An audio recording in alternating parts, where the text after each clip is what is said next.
Teman-teman dan semuanya, kita semua dirundung dengan yang namanya corona. Corona sendiri adalah nama sebuah virus yang dapat menyebabkan gejala influenza hingga pneumonia. Penyakit yang disebabkan oleh virus corona ini bisa dibilang dengan COVID-19. Dan baru-baru ini diumumkan oleh WHO sebagai pandemik di seluruh dunia. Virus ini pertama kali ditemukan di daerah Wuhan, Cina, dan mampu menaklukkan dunia hanya dalam beberapa bulan saja. Dan saat ini, angka tertinggi penderita COVID-19 dipegang oleh negara Italia dan Iran. Lalu bagaimana sih virus ini bisa masuk ke Indonesia? Kronologi munculnya virus corona di Indonesia berawal saat adanya kontak terhadap kasus 1 bertemu dengan warga negara asing asal Jepang yang saat itu menderita COVID-19. Diketahui mereka melakukan kontak yang cukup dekat sehingga mengakibatkan warga negara Indonesia berusia 31 tahun tersebut tertular COVID-19.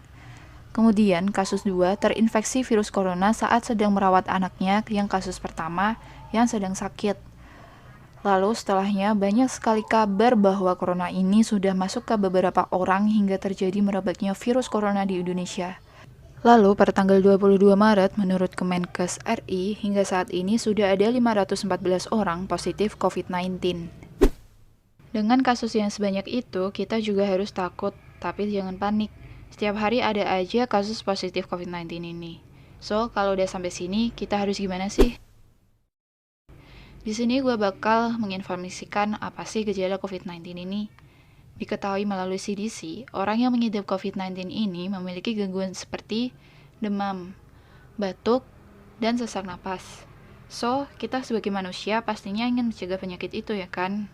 Nah, terus di sini gue bakal kasih tahu ada beberapa cara bagaimana melindungi diri kita terhadap virus corona ini. Yang pertama, basuh tangan kalian. Nah, kapan aja sih kita diharuskan cuci tangan? Yang pertama, setelah batuk dan bersin. Yang kedua, setelah kontak fisik dan orang sakit. Yang ketiga, sebelum dan sesudah makan. Yang keempat, setelah memegang hewan. Yang kelima, setelah memegang fasilitas umum. Dan yang keenam, setelah berkendara. So, jangan lupa untuk cuci tangan ya. Terus yang kedua, pakai masker. Nah, masker ini bisa mencegah kita untuk tertular dari orang lain atau mencegah kita menularkan diri ke orang lain. Yang ketiga, social distancing. Nah, apa sih social distancing itu? Nah, kita itu diterapkan dengan menghindar dari kerumunan orang.